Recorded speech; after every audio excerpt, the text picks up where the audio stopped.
quiero compartir con ustedes algunas ideas, algunos aportes de la evaluación formativa que en los últimos 10 años se han producido como ideas que nos permitan repensar el campo de la evaluación y en particular el campo de la evaluación formativa. La idea que les voy a proponer es compartir 10 sugerencias prácticas que un director puede pensar en su escuela, tanto para trabajar con sus maestros como del mismo modo los maestros trabajando con sus alumnos.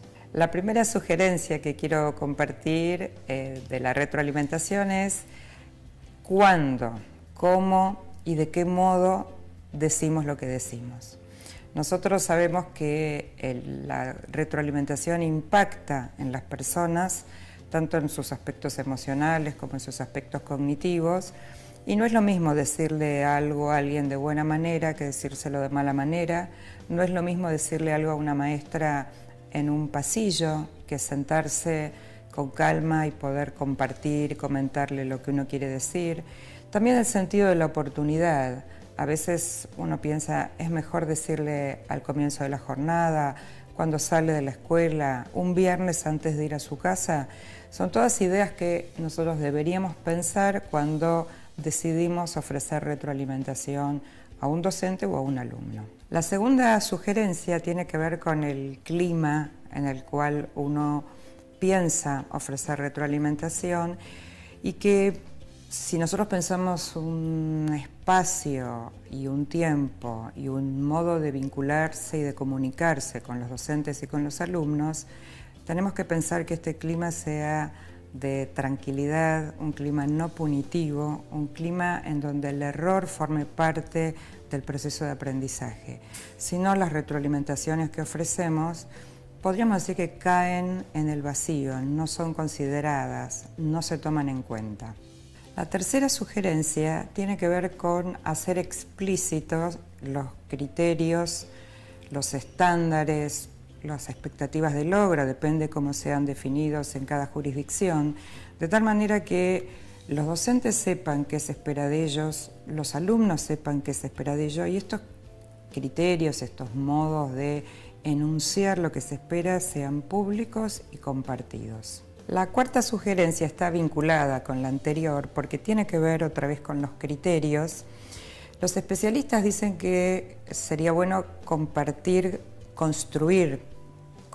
los criterios con los docentes en el caso de su desempeño y en el caso de los alumnos con respecto a sus aprendizajes, porque la verdad es que cuando uno va construyendo los criterios va aprendiendo de aquello que está discutiendo, pensando, analizando. Por ejemplo, si les proponemos a los alumnos que aprendan qué es redactar o cómo se redacta un buen cuento, si nosotros discutimos con ellos primero qué es un buen cuento y qué no es un buen cuento, y lo hacemos con un ejercicio muy simple como traer muchos libros de cuentos y poner en una pila cuentos que creemos que son buenos y cuentos que creemos que son malos. Y preguntarle a los alumnos por qué están en la pila de buenos los cuentos buenos y por qué están en la pila de malos los cuentos malos. Y los alumnos empiezan a decir porque tiene imágenes, porque es corto, porque es largo, y uno va registrando estas ideas y con eso va construyendo criterios. ¿Cuál es la intención de compartir, construir, de hacer públicos los criterios? Que no solamente los utilice el docente para evaluar, sino que sean los propios alumnos que los puedan utilizar para autoevaluarse y también para evaluarse entre pares. Esta misma idea piénsenla para evaluar a los docentes, para que los docentes se autoevalúen y se evalúen entre pares. La quinta sugerencia tiene que ver con qué oportunidades ofrecemos nosotros desde la conducción para que los mismos docentes y los mismos alumnos identifiquen sus problemas, sus fortalezas, sus debilidades, en lugar de señalarlos siempre desde afuera. Parte del ejercicio de retroalimentación a veces es parafrasear lo que un alumno dice o lo que un maestro dice. Inmediatamente el alumno dice, no, pero no es eso lo que yo quería decir, por ejemplo. Y entonces no hace falta que uno le diga nada acerca de su debilidad o de su fortaleza, sino es el mismo alumno o es el mismo docente quien lo reconoce. Esto esta manera, digamos, de pensar la retroalimentación, otra vez, y aludiendo a la sugerencia anterior, permite que un alumno se autoevalúe, que un docente se autoevalúe y que el ejercicio de retroalimentación no sea siempre decirle lo que tiene que hacer, sino empoderar a los alumnos y a los docentes para que ellos mismos identifiquen cómo están yendo, cómo les está yendo en la escuela, cómo están ejerciendo su rol como docentes. La sexta sugerencia tiene que ver con la cantidad de información que uno puede ofrecer en una retroalimentación. Nosotros pensamos que deberíamos elegir, focalizar en algunos aspectos, porque nadie puede hacer algo con todo lo que uno le dice. Un ejemplo puede ser, si yo corrijo una producción de un alumno, no puedo señalarle 20 cosas en su producción, porque la pretensión de la retroalimentación sería que el alumno haga algo con lo que yo le estoy sugiriendo, proponiendo. Y si recibe 20, es muy difícil operar con esas 20 sugerencias o propuestas. Entonces, la idea es que nosotros como directivos o como maestros podemos registrar mucha cantidad de información, pero al momento de pensar en la retroalimentación debemos focalizar en aquellos aspectos que sean más relevantes para mi grado, para mi institución, porque tiene que ver con el proyecto que estamos encarando este año, porque tiene que ver con los procesos de mejora que queremos considerar, y entonces eso nos ayuda a priorizar, a jerarquizar, a elegir algunos de estos aspectos y trabajar con esa retroalimentación. La séptima sugerencia, bien puntual, tiene que ver con un modo de ofrecer retroalimentación es ofreciendo ejemplos, mostrando ejemplos, modelando cómo se hace algo. Nosotros tenemos siempre alguna historia de crítica a los modelos conductistas y entonces parece que mostrar o modelar no está bueno porque entonces el alumno o el docente no construye. Y la verdad que esto no es así. A veces es bueno mostrar un buen ejemplo, a veces es bueno modelar cómo se hace algo, para después el alumno o el docente lo haga a su propio modo, a su propia manera.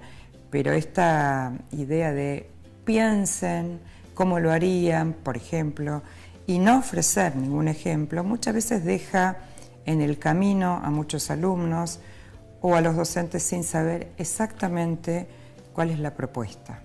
Así que buenos ejemplos es una buena manera de retroalimentar. La octava sugerencia tiene que ver con pensar dos cuestiones muy importantes en la retroalimentación. La primera es valorar aspectos positivos. Todos los alumnos y todos los maestros hacen cosas bien. Entonces, el primer ejercicio que uno debería hacer cuando uno ofrece retroalimentación es identificar aquello que hacen bien, aquellas fortalezas, aquello que muestra lo que el maestro sabe, lo que el alumno sabe, y para poder, obviamente, después avanzar sobre otros aspectos. Pero esta valoración, uno diría, casi sería el comienzo de una buena retroalimentación. La segunda idea es que no siempre necesitamos decir cómo hay que hacer las cosas. Muchas veces una buena retroalimentación es una buena pregunta, que lo deje el otro pensando. Los dos aspectos, la de la pregunta y la de la valoración, van a impactar también, como dijimos antes, sobre el campo de la autoestima, no solo sobre los conocimientos o sobre los aspectos cognitivos de un estudiante o de un maestro, sino sobre su autoestima, y sabemos que quien se siente bien, se siente reconocido, tiene muchas más posibilidades de aprender más y mejor. La novena sugerencia tiene que ver con qué esperamos que el otro haga con lo que le ofrecemos como retroalimentación. Y algunos autores usan una analogía muy linda que es la analogía del paquete, ¿no? Y uno dice, ¿qué hace una persona cuando recibe un paquete? Puede hacer muchas cosas. Puede devolverlo al remitente, puede quedarse con el paquete y abrirlo, puede guardarlo para más adelante, puede tirarlo a la basura. Y nosotros no queremos que la retroalimentación ni vaya a la basura, ni quede olvidado. queremos que el alumno y el docente hagan algo con aquello que les proponemos, les preguntamos, les sugerimos. Entonces es muy importante no solamente ofrecer retroalimentación, sino que seamos muy claros en qué queremos que hagan nuestros alumnos o nuestros docentes con esa retroalimentación. Por ejemplo, volver a escribir el trabajo, por ejemplo, pensar otra estrategia para la próxima clase, o sea, ser muy claros en el pedido. La última sugerencia es una bien específica y es un ejemplo de lo que en el campo de la retroalimentación llamamos protocolos, que son una especie de redes de conversaciones organizadas que tienen una estructura, que lo que permiten es en muy poquito tiempo ofrecer retroalimentación. Este es un ejemplo de muchos otros que hay y consiste en 3 preguntas. La primera es ¿a dónde voy? Y tiene que ver con entender lo que dijimos al principio, ¿no? ¿Cuáles son los objetivos? ¿Por qué estoy yendo para allá? No tener claro a dónde voy. La segunda es ¿cómo me está yendo? ¿Cómo estoy yendo? ¿Qué creo que está bien? ¿Creo que debería mejorar? ¿Qué recurso necesito? ¿Qué ayuda necesito? El tercer punto es ¿cómo sigo? Porque tenemos que pensar en el futuro, tenemos que pensar hasta aquí llegué, ¿qué más tengo por delante? ¿Hacia dónde voy? ¿Qué otros aprendizajes? Si nosotros pensamos que este modo de ofrecer retroalimentación es un buen camino porque estamos formando o queremos formar estudiantes autónomos, queremos formar docentes que cada vez sean más profesionales, capaces de tomar buenas decisiones y seguir, como siempre, aprendiendo. En educación no tenemos techo, el cielo, uno podría decir que es casi el horizonte hacia donde deberíamos trabajar cotidianamente, de manera conjunta, maestros, docentes, alumnos, padres y la sociedad en su conjunto.